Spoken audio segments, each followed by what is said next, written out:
Okay, so I think we'll get started. Again, sorry about the whole Zoom 1,000 links that were sent. We will get this straightened out in the next upcoming months. Thank you all for joining today in spite of all of that.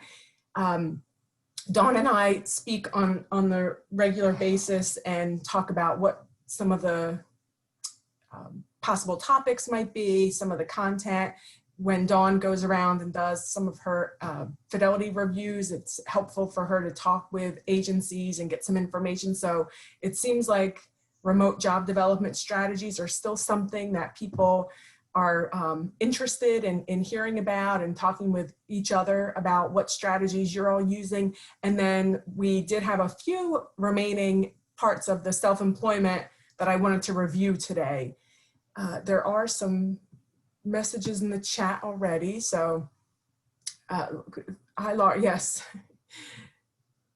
Cat mama, that's cute. Laura's telling everyone good morning. She said, I must have missed the cat. Maybe there was a cat walking by.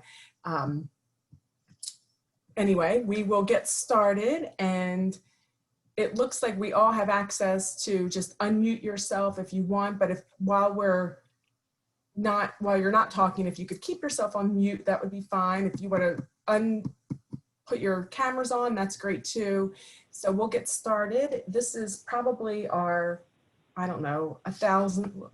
How many calls have we done, Dawn? We do these every month just to orient everyone. And it's an opportunity for job developers and people who do job development to have a chance to really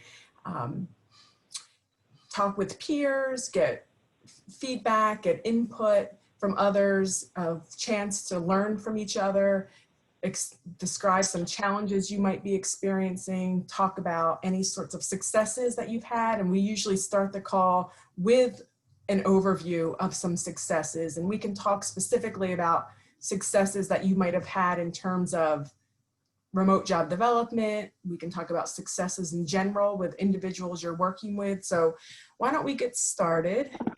We have about 26 people on the call, so a nice intimate type group. So please use the chat box if you want to unmute, try to make this as much of a community as we can. And it is a community of practice where we're all learning from one another. It is being recorded. It's already started recording. As soon as we get in with the new Zoom features that we have, it automatically starts recording. So just to let you know that. We're going to talk about those successes and challenges you all had over the last month. We're also going to review a little bit of self-employment opportunities, talk specifically about how to help someone review some of the pros and cons of self-employment, talk about some of those entrepreneurial and gig economy types of positions that might be available, and then also talk about resources that help support individuals to pursue self-employment. And then also identifying remote job development strategies, continuing to talk about how you're all managing, doing remote job development, what the remote job development is looking like these days, offer each other some suggestions, and resources. And let's move on. So we did talk in September about self-employment, some advantages and disadvantages that people might describe when they think about self-employment. So maybe we could use a few minutes and you can unmute if you want to say something, or we can just use the chat box. But what would be some of the advantages of self-employment that you can think of? Again, this sort of acts as a nice follow-up and review of what we talked about last month. And if you weren't there, using these types of talking points when you're meeting with individuals. Okay, well, it looks like we have some flexible schedule, absolutely. Dawn, if you're available to manage the chat, that would be great too. If we get a whole bunch of people responding at once, you and I can both look at the chat box. But yes, ability to self-accommodate. So those accommodations that we might be able to make on our own and not have to go through the employer. If it's something that doesn't require a reasonable accommodation under the ADA, we can make those self-accommodations. The disadvantage might be scary being on your own, absolutely. So when we talk about discussions to have with individuals you're working with, some of those discussions will center around values and what's important to someone. And some people may not have a work value that really accommodates working on their own. Some people value working with others. And if you can think about your own work values and what's important to you in a job, it may be teamwork, it may be working more autonomously. Self-determination, absolutely. So some of the advantages might be just having that own, that working on your own, that self-determination. And any disadvantages that you can think of that we haven't mentioned so far?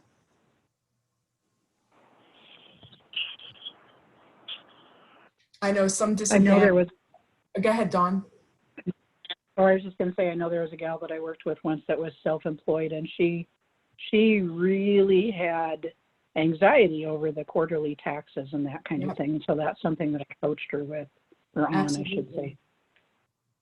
Those taxes, whether it's someone like Dawn able to coach through that or help someone identify resources that are available to support some of those other tasks that are involved. And you know, if you think about self-employment, you're probably drawn to that because of your interest in whatever that self-employment is, whether it's engineering or you know, any sort of crafts or whatever that might be, but it's not necessarily all those other areas that need to be attended to, like the taxes, like the accounting and all of that.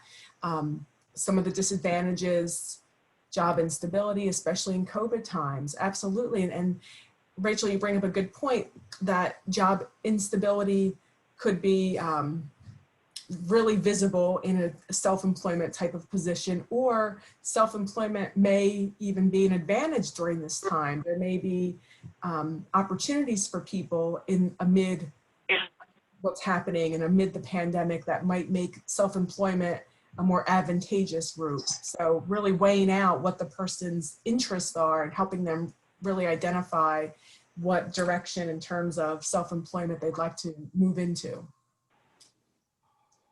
And then Laura writes, making sure that all bases are covered with regulations, legalities, taxes, and so on. Disadvantage from Sheila, it's harder to incorporate supports. Absolutely, if you're working legitimately by yourself and you're around very few people, it may be very hard to not have those colleagues and coworkers to have as support. So finding supports within the field might be even more critical and important.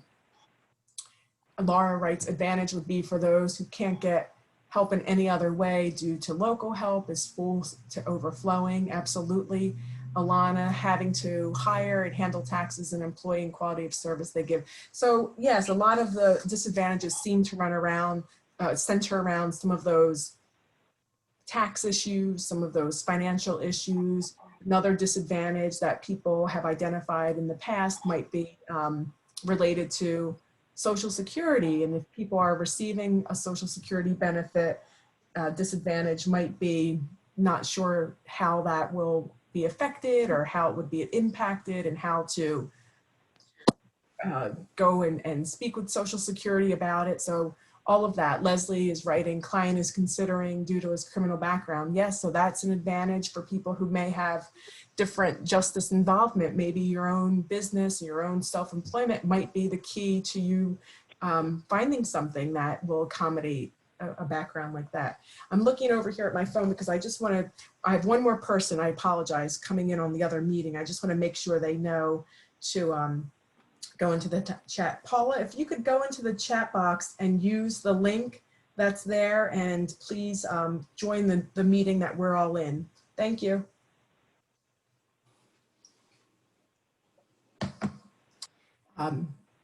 Making sure you're getting paid. Yes, if you're working self-employment, you might be so consumed or worried about paying other people that you might not be setting aside the money that you really need. Is anybody currently working with someone who is involved with any type of self-employment? Oh, we have one more chat.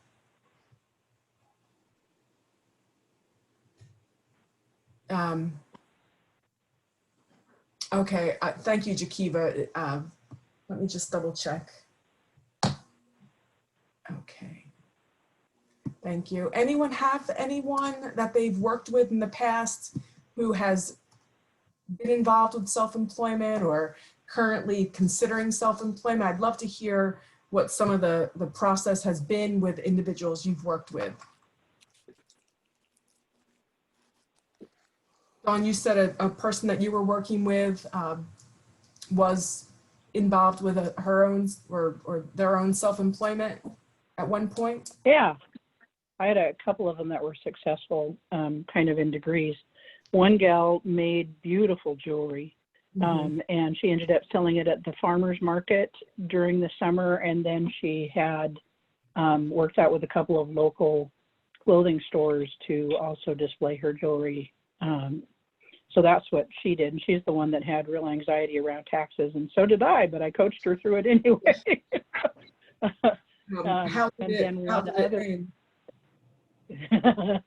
One other person that I worked with DVR a bunch of years ago. They bought her a really expensive sewing machine. She embroidered team logos and business logos and things like that on hats and T-shirts and other things. She was agoraphobic, and her husband went out and picked up orders and delivered orders and did all the, going out kinds of things. And then she did the work at home, and it was actually worked out incredibly well for her. Yeah, that sounds like she was able to identify that support that was needed and kind of almost self-accommodated, like you had mentioned earlier in the chat, able to find someone who was able and willing to be out there and be the face behind the product, where she was able to do the creative part of it. Sheila writes in the chat, I had a client, she's a voc rehab counselor, who opted for self-employment. For her, the steps our program requires a person to take to be funded for self-employment were too complex and too much work. I'm curious to hear, Sheila, what those steps are, because that could be helpful to others when they're working with people who are considering utilizing voc rehab as a resource for self-employment. What were some of the steps that voc rehab requires? Well, developing an employment plan, going through trainings, and making sure that the employment plan painted a clear pathway towards self-sufficiency. All of these were pretty high burden for her to meet. And then, so my client, her disability really made it hard for her to engage in multiple things while being a single parent and, trying to coordinate everything. So she dropped out of the program. Does DVR, I'm a travel voc rehab counselor. Okay. So are there any sorts of accommodations that voc rehab can make in terms of lessening some of those requirements, or modifying the requirements, or adjusting those requirements to meet individual needs? From a personal standpoint, my supervisor is pretty inclined to be more compliant with existing, policy than to alter it, I guess you might say. So it maybe depends on the local office, maybe depends on the specific counselor or the specific supervisor. That's really good, helpful information, I think, for others who might be working with people considering self-employment. Well, I do know one of the things that we did, because there were the same requirements for the gal in regards to the sewing machine and pardon me, the local DVR counselor referred us to the Small Business Development Center out at that time at our college. And we worked with the small business development specialist to do a business plan. So he provided some coaching, and so did I. Because she was connected with our agency, I was able to assist her with calling other businesses that might be competition and figuring out rates and all of those kinds of things. So that was something I was able to help with. Yeah, when I was providing services, I was working with a gentleman who was interested in selling jewelry and incense and those types of things in Camden, which is here in New Jersey. You know, kind of like a on the street corner type thing, but a legitimate business doing that. So we had to call around and ask for prices from other people. We connected him with SCORE, Society for Retired Entrepreneurs, and they helped mentor him through the process of creating the business plan. So just like Sheila had mentioned, creating that business plan to help him really look at what he needed to do in terms of self-employment.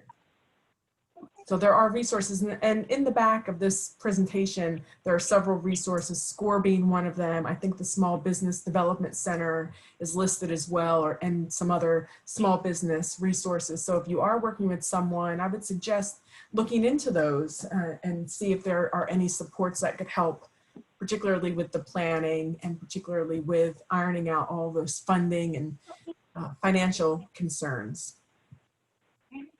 Because it can be a lot, it can be complex, and a lot of additional work that rallying the troops, if you will, and getting people to help the person and finding those supports, whether they're natural supports or paid supports or volunteer supports to help the person really get through that process, could be really beneficial in the long run.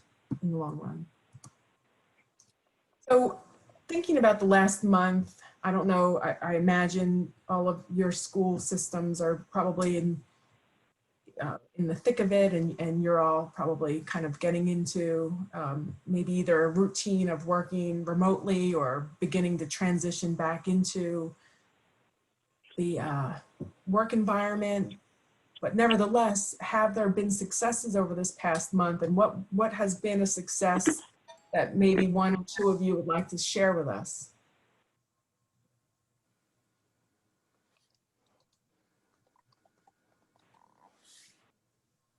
And it could be just a general success or something that's relevant to self-employment, if possible, or remote job development, connecting with an employer. Even if it's something that in your mind, you're like, oh, it's not that big of a deal. I've noticed in these calls over the last couple of years that something that we might not find is, oh, you know, it was just a small success. Others on the call have really found that very useful to hear that others have gotten through a barrier or encountered a challenge and gotten through that. So if you do have a success and would like to share, I think that would be really helpful. Well, and I think hearing the successes of others gives us hope. Yep. You know, Yes. it's very much that peer counselor kind of a thing, and so I think that's part of what we do when we share successes too, is to give hope and help our colleagues to keep going, because it's possible to still get jobs even in COVID. I don't have specific successes from agencies right this second, because I haven't, didn't come prepared, I guess, but I will say that there are agencies still very much helping people get jobs. And I think just as a person that goes out and talks to agencies, what I found is early on in COVID, there were some agencies that did away with their supported employment program. I think those remaining do have successes. Yeah. And so it's a very encouraging thing to know that it's possible to help people get jobs, even in this time. Absolutely. Leslie, it looks like you unmuted. Did you have a success you wanted to share? Oh, I think I might have accidentally unmuted, but that's okay. I do have a success, but mine is more like in the fast food. I got somebody a job at Denny's because they're still hiring. And I've also been working with the grocery stores. A lot of the places that are still actively working. It seems like those companies are very stressed out, and the hiring manager is willing to hire a lot of other individuals that she normally wouldn't, because there is discrimination whether we like it or not. So it sounds like you are recognizing that there might be opportunities in certain businesses that are still running and maybe experiencing some shortage of workers and some other kind of opportunities to help someone who might be interested in that type of work get in there now. So I think that's a great suggestion, recognizing that there are employers who may need immediate employees, and if you're working with someone who fits that particular interest, that sounds like a great suggestion, Leslie. Thank you. And then it looks like we have one more chat.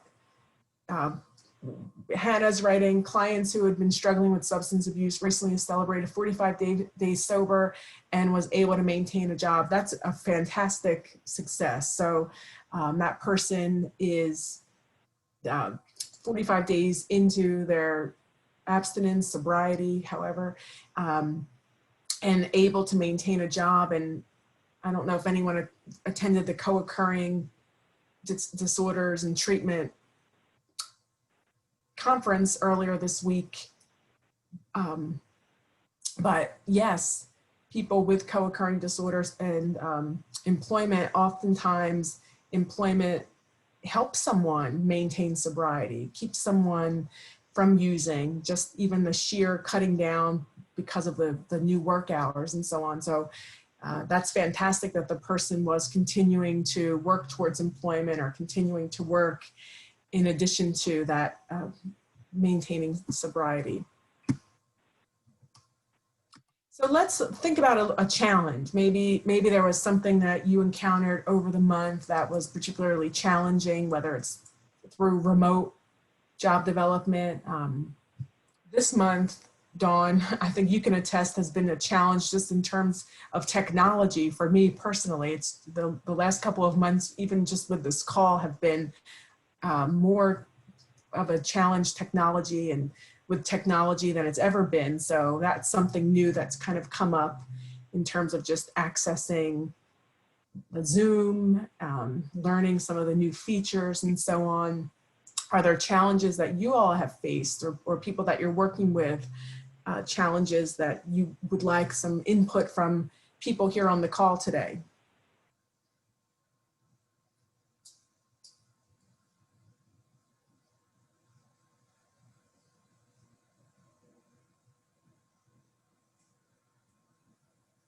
I was talking to a gentleman from one of the agencies that I work with yesterday, and he said one of his challenges is that the agency is not allowing face-to-face contact with folks yet, and he is having troubles doing things like applications and resumes and things while on the phone with people.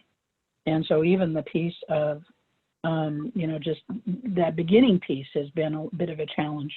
And I'm curious how folks have been handling that, if they've run into the same thing and kind of how they handled that, because I'd sure like to share with them. Yeah, have people run into difficulties and challenges with filling out applications when you're not able to meet face-to-face with someone? What are some of the strategies or adaptations that you've all used to help that person get beyond that application stage?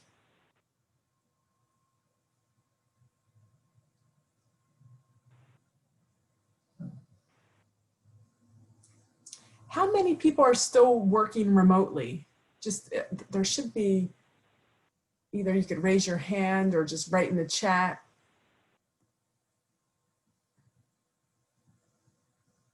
Just, if you're working remotely, just write yes, just to get a sense.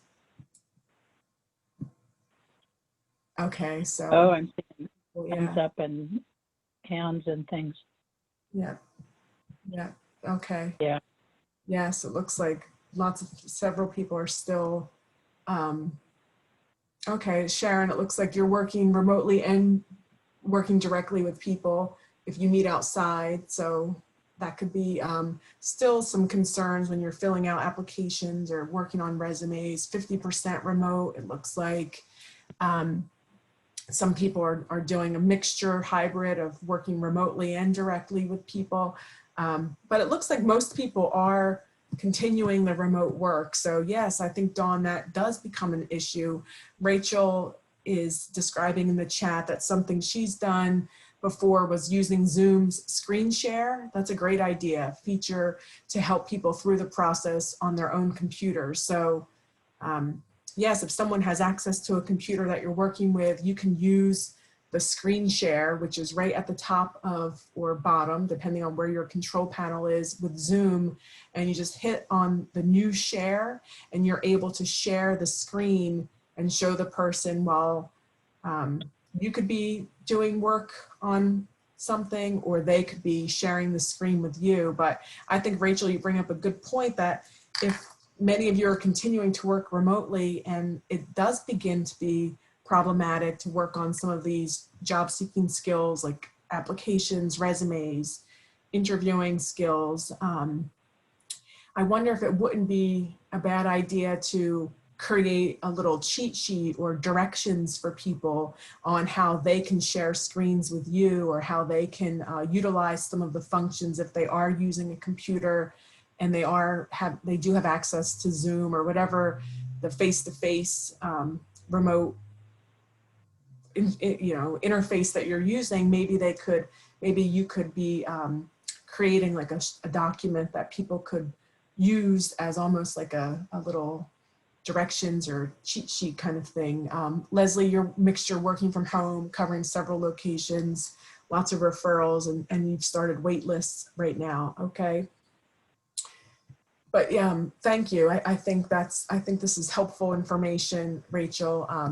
Other ways that people have kind of worked with someone in the job seeking phase and the filling out applications and the even the job choosing stage where you're working with someone to identify interests, values, preferences. What are some adaptations and modifications that you might be using that could help others here in the group?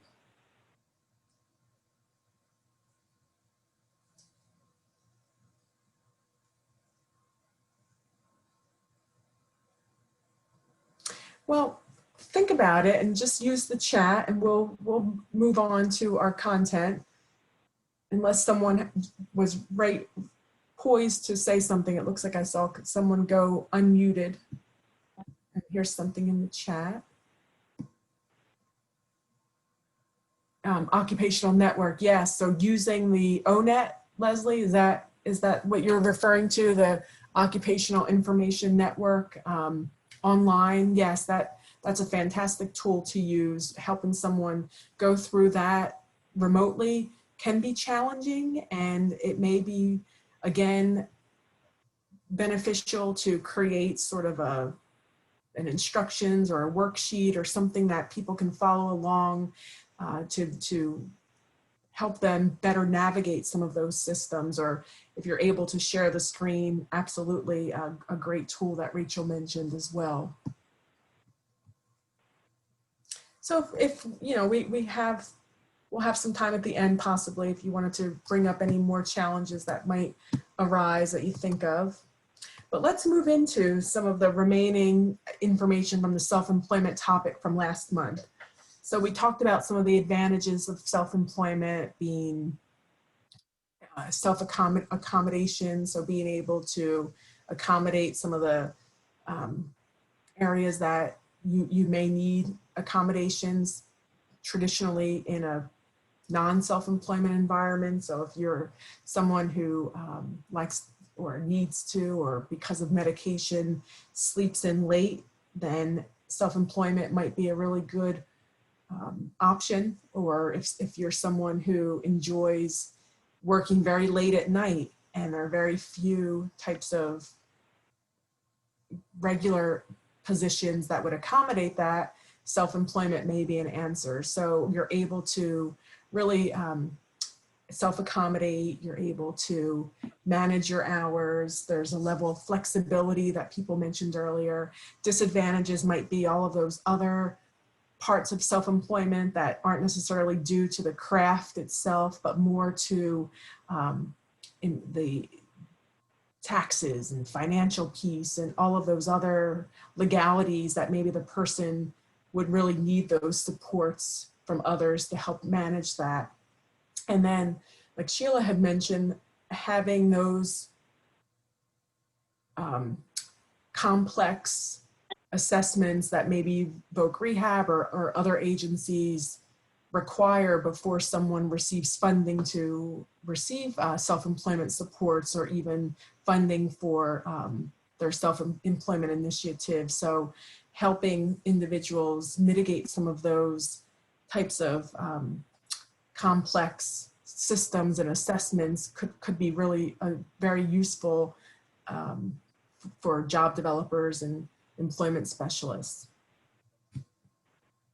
Types of self-employment, I think we talked about this. This is sort of where we left off last week or last month, talking about the different types of self-employment.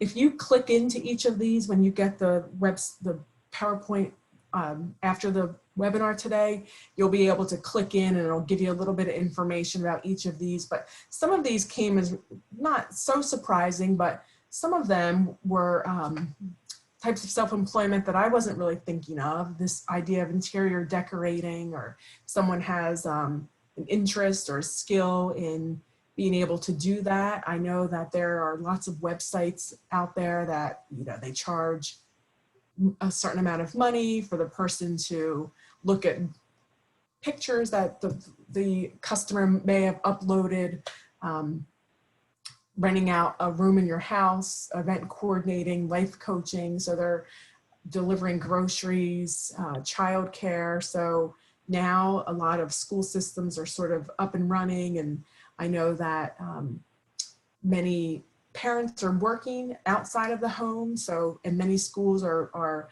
being done remotely now. So if you're able to provide tutoring or help the student during the day through their remote studies, that's certainly another avenue. But these are just some suggestions that I found, and you can certainly go to this website and find more. But if you click into these, kind of gives you a little bit more of an overview. But not only are these helpful for us to know, but this is all helpful information when you're working with someone who might be considering self-employment and might not know where to start. They know that they want to work on their own. They want to have some sort of self-employment opportunity or option, but they really don't know what that is. This could help kind of have them begin thinking about some of those options that might be available.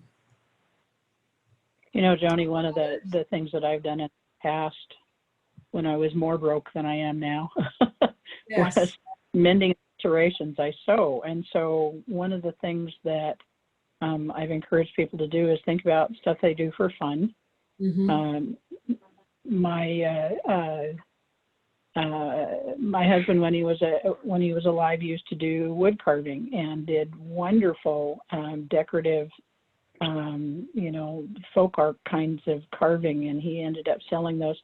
He made fishing plugs that he carved and sold those. So some of those fun, crafty kinds of things are something that you can turn into a self-employment too.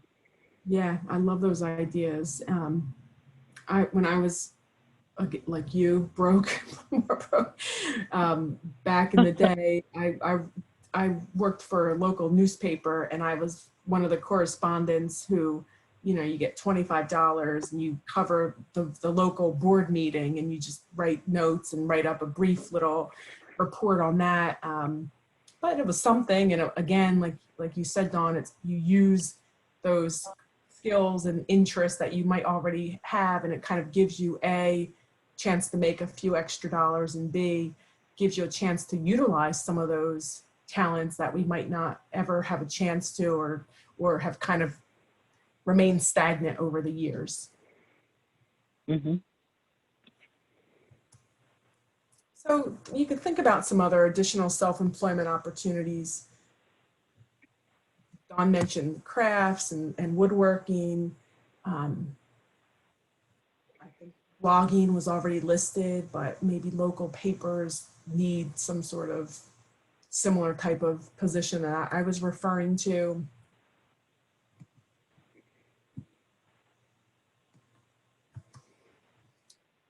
So what we would want to help the person with is really going through the decision-making process of whether or not self-employment is something that they would be interested in pursuing. Someone might have an initial idea, oh, you know, I'd love to work on my own. I'd love to not have a boss. I'd love to be able to make my own hours. And they talk about all the advantages that we just identified. And there might still be some disadvantages that they're bringing up. So having these initial decision-making process discussions are really helpful. And a lot of that is centered around finding a self-employment opportunity that might be a good fit. Somebody might already have something in mind immediately. They know that they have a talent for embroidering or sewing or whatever that talent might be. Other people may need some choosing activities, some activities to help them identify what their niche might be or what their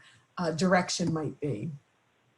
Pam's writing in the chat, once we've identified their talent or self-employment idea, now what are some resources or steps to self-employment? That's a great question. Or turning it into a business. So that's where many of those resources come into play, helping someone develop a business plan, helping someone develop the next steps, almost like a SMART goal plan, helping that person develop some of the long-term goals, short-term goals, objectives, how you might be able to help them. So going through the goal planning process using a SMART goal format and helping them identify what's next. Now I know what my interests and talents are, helping them really look at what are some clear steps that I need to take now. One step might need to be, or maybe if the person needs financial backing, could be to explore voc rehab resources. So one of the objectives might be to schedule an appointment with a voc rehab counselor and how you might be able to help facilitate that. Or it might be using one of the resources that we're going to talk about at the end of the presentation today, SCORE, which is that Society for Retired Entrepreneurs. Might be hooking someone up with a mentor through them. They have volunteer mentors where they can coach and work with the person to identify what some of those business next steps are. I mean, most of us aren't skilled in really recognizing the business related legalities and the business related areas that individuals need to really be mindful of when starting a business. So using those resources that are out there. Did someone want to say something in response? The informational interview is really important. Now it may need to be done remotely, helping someone talk to someone who's already in that field. So if someone has an interest in, let's say, selling crafts or some of the other, delivering groceries or whatever that self-employment might be, having IT company or whatever their interests are, and you've already identified what those are and help the person identify their talents, having informational interviews, meeting with people who are doing that type of work to get a better understanding of a couple of things. What did it take to get there? What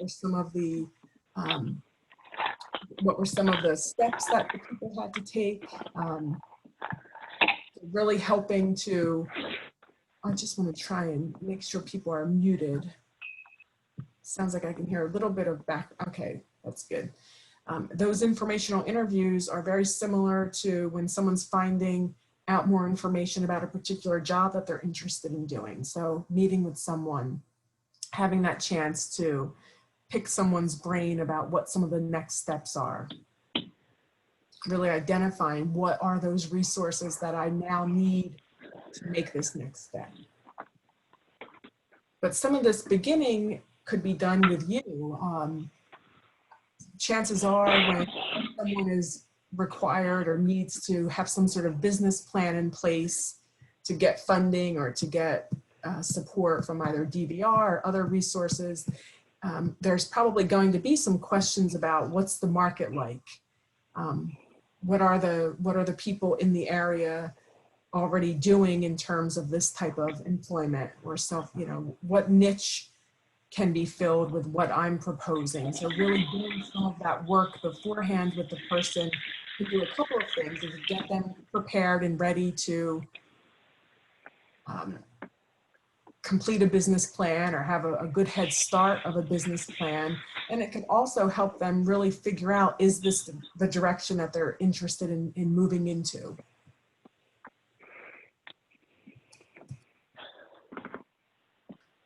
Here are some questions and a little worksheet that you could go through, areas of support and how people can support them and that person's contact. So really helping that person look at what they might need to be successful in self-employment.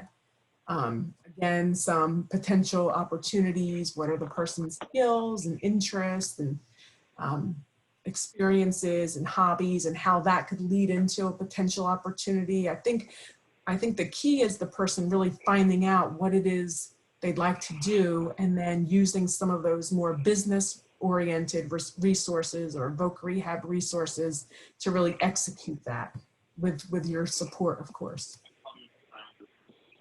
So what's something that you think you would be able to do or the agency to support self-employment for individuals?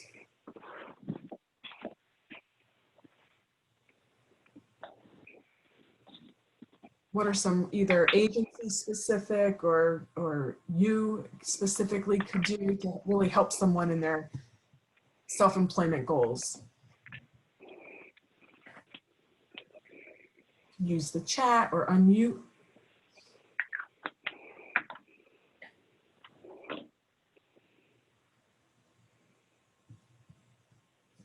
Okay, looks like we have no chats yet.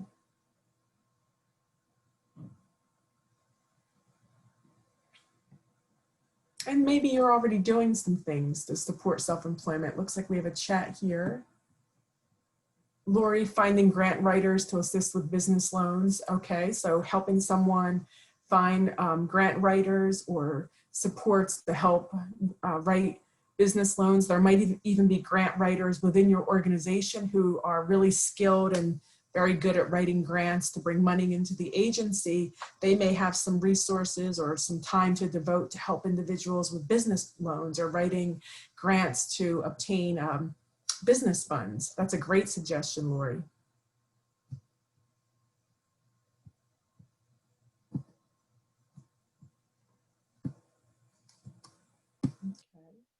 So why don't we move on? Think about that. And let's spend the next 15 minutes or so looking at the remote job development and how setting these remote job development goals, continuing to focus on job development, working in a remote environment, what you're currently doing, what you might be able to do to really continue to focus on job development. Job development, when I was in supported employment, really was oftentimes very early in my career, the hardest, most difficult part of the job to really get to, because it was very much out of my realm of really skills. I wasn't someone who was really extroverted and liked to meet people. So it was something that I sort of put on the back burner, but it was after setting goals and making sure that I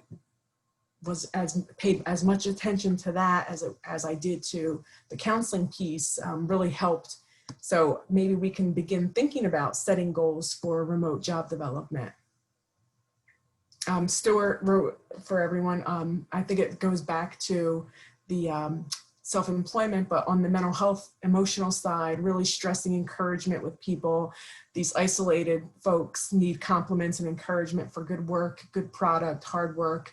hungry for an attaboy or an attagirl. So yes, sometimes, as the field has said so often in psych rehab, we oftentimes have to hold hope for people when they may have lost hope. So we may be the only people providing that encouragement or support. People may be feeling very hopeless and not particularly encouraged, and absolutely, Stuart. So using those counseling skills to help encourage people and helping people recognize that it is possible. Self-employment is possible.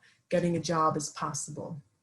So we're going to just look specifically today at the purpose of the contact, and then maybe look at some of the questions around that. So I wanted to try to get this on one slide just so you can have it for print it off or somehow use it in your own. But think about, when you are identifying the purpose of the contact, what is the goal of that interaction? So before you do anything, whether it's a Zoom call with an employer or any interaction that you might be having, what is the goal? So is the goal solely to introduce yourself and your employment services? So on the right-hand side here, this is what you want to have prepared, right? So you want to really think about, if the goal is to introduce yourself and your employment services to employers in your area so that you can begin to expand your reach and identify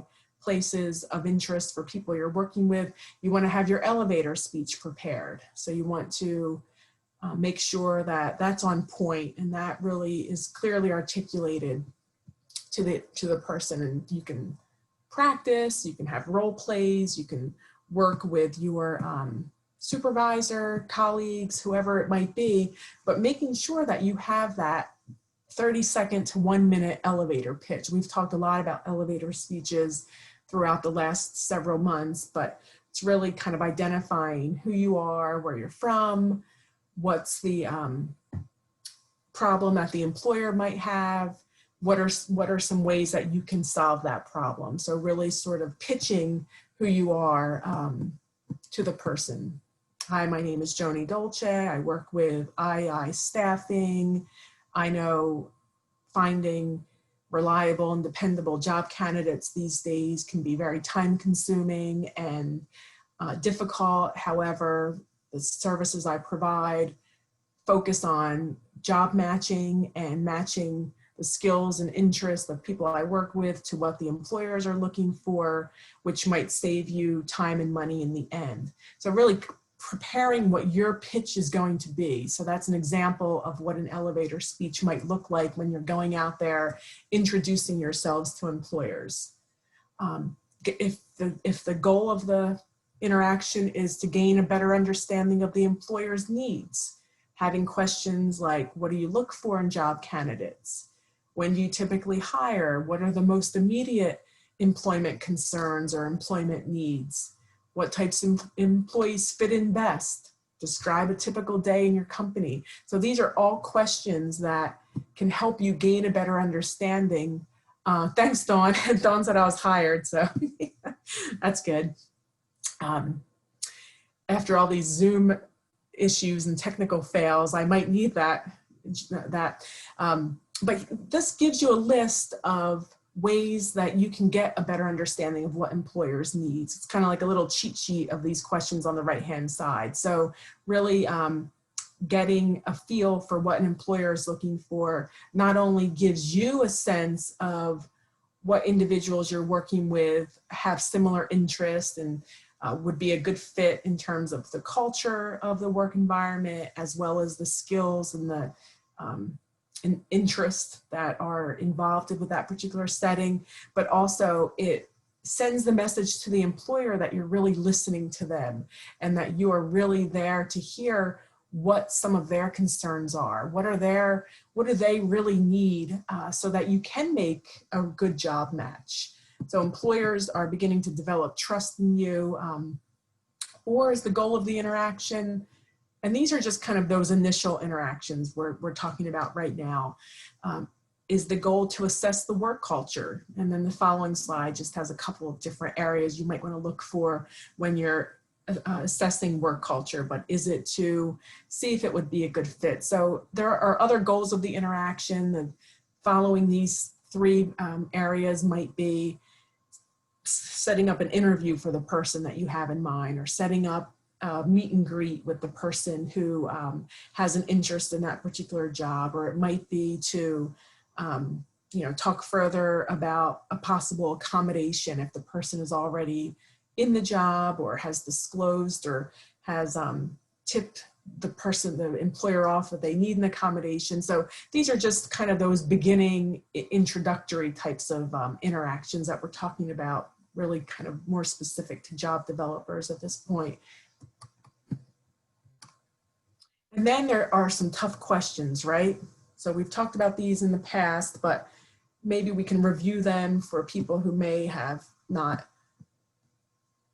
been in previous meetings, or certainly that's always nice to review. Laura's asking, so would one of the things you're doing is helping the employer to actually assess what it is they need and exactly what they are looking for? Absolutely, Laura. So when you're going in for that type of interaction, when you go in and you introduce yourself to the employer, and you always say to the employer, now might not be a good time, but I would love to come back or get in touch with you again when it might be more convenient to really talk to you about what your needs are. I'm really interested in finding out more about what it is you're looking for, what exactly your employment needs are, so that I can focus on making sure that I'm helping you make a good match. So during that initial elevator speech introduction, you might not have the chance to really talk to the employer about what their specific needs are. But the goal of that first interaction is oftentimes to get a second meeting. And during that second meeting or second interaction, you could really have that opportunity to sit with the person and almost kind of like an informational interview for you, getting a sense of what they're looking for, getting a sense of all of their employment needs, so that you can provide them with job seekers, or connect them, I guess is a more fitting term, connect them with job seekers that you're working with who would be a good fit. All of this is under the absolute premise that it's all based on what the job seeker's goals and interests are. So certainly you would never be interested in looking for positions that you really have no one who's interested in that type of position. We're really taking the lead from the individuals we're working with, the job seekers we're working with, and what their interests are. But does that answer your question, Laura?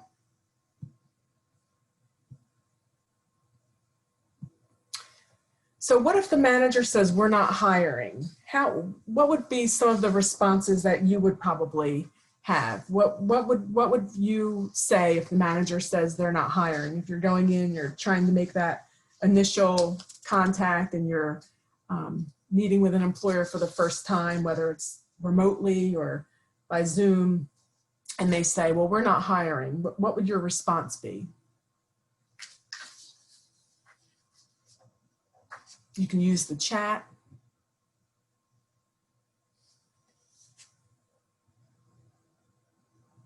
Or you might say something like, well, I'm not here to look for employment. I'm actually here to get a better sense of what employers in the area are looking for. And this is where you could say, now may not be a good time for you, but I would love to come back and meet with you to really get a sense of what it is you're looking for.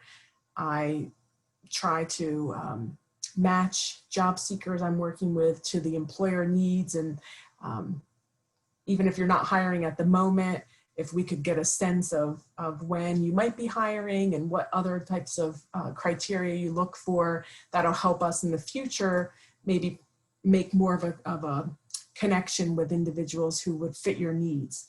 So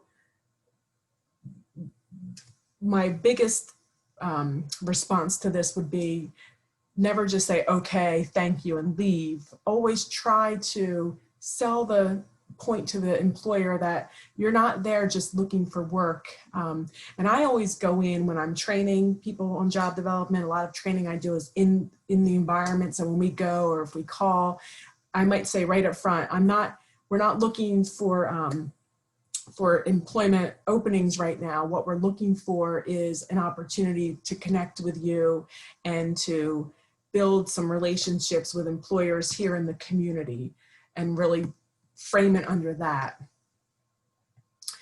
Yeah, not hiring is not a hard no, it's still an opportunity. Absolutely, Laura, that's so right. And if we're coming at it in a way that we really sort of soften it to the employer, we're not looking for jobs right now. What we're looking for is our connections in the community so that we can begin to establish some relationships. We are an employment service that could be really helpful for you in saving time and money. This is where you can use your elevator speech. We're not necessarily soliciting job leads right now. What we're doing is getting a better understanding of what employers in our communities' needs are. So kind of when you frame it like that, it does help to soften that response. You're networking, absolutely. Yep, we're out here networking, we're introducing ourselves to local businesses, and you may not actually be out there networking, but when you're calling places now, or if you're using email, you could say, what we're doing now is just reaching out, getting a sense of the employment community. We're part of your community, and we'd like to get to know what some of the other businesses are out here. So you're really using it in a way of touting and emphasizing how you're all in this community together. You're all part of this shared system, the shared community, whether it's a small town that you're from or large area, but kind of really making it clear to employers that you're interested in partnering with them.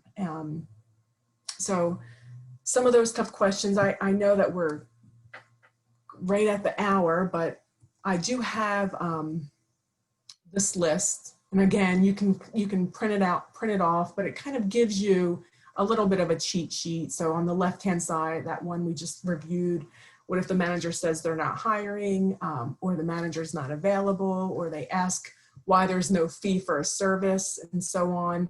On the right-hand side are some kind of tips that you can use if you're confronted with these tough questions. And again, you could role play these with people that you're working with.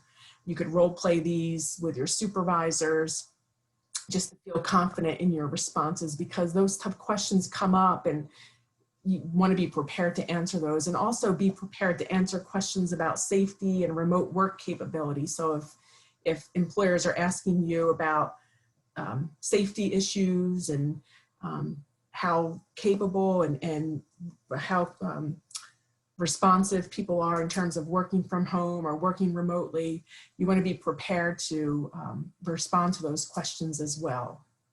So before we go, I just want to show you some of the resources for self-employment, the business development for entrepreneurs, business enterprise startup training, entrepreneurial training, SCORE that I had mentioned. These are all Washington or general US types of resources. The Washington Self-Employment Assistance Program, Social Security has a PASS plan, which might be helpful, but these are specific to Washington. Like lots of resources in your area addressing self-employment and supports to help people, some references. And then here are resources that are specific to remote job development. These are companies that are currently hiring during the pandemic. As Leslie said, there might be opportunities for people that there may not have been opportunities in the past. And then the Employment Security Department, free job seeking videos through LinkedIn, another way to connect with individuals remotely, sharing a screen and watching some of these job search videos together and having discussions with job seekers about some of the key points of the recordings and the videos, but it's specific in this link for job developing during challenging economic times. Are there any questions that people have? No, Tricia, you don't need to download this somewhere. It gets sent out to you after the meeting. So the presentation gets sent out to everyone after the calls each month. And then just one more area, if there are topics that you're interested in, there are areas that you'd like some additional support around that we can frame these job development calls, please let Dawn know or email me, and we can make sure that we're putting those on the agenda. So we want to make sure that they're a good fit, and we will work really hard. I will work really hard to not have any sort of issue again with Zoom over the next few months. So hopefully we've gotten all those kinks ironed out. Apologize again. But thank you. And if you have any questions. You know, may I say real quickly, Joni, in your defense, I think the problems with Zoom started when you guys contracted with them again. It's not your fault. There's nothing about it that's your fault. I'll take the heat to all of Rutgers. I did want to say too, do please, what you said is really important. Please send us topics for the job developers calls and also for the topical employment webinars. We're at that point of establishing a new calendar for the year, and we really do need those suggestions. So please do send them to us. Thank you, Joni. Yes, thank you. Bye, everyone. Have a nice day.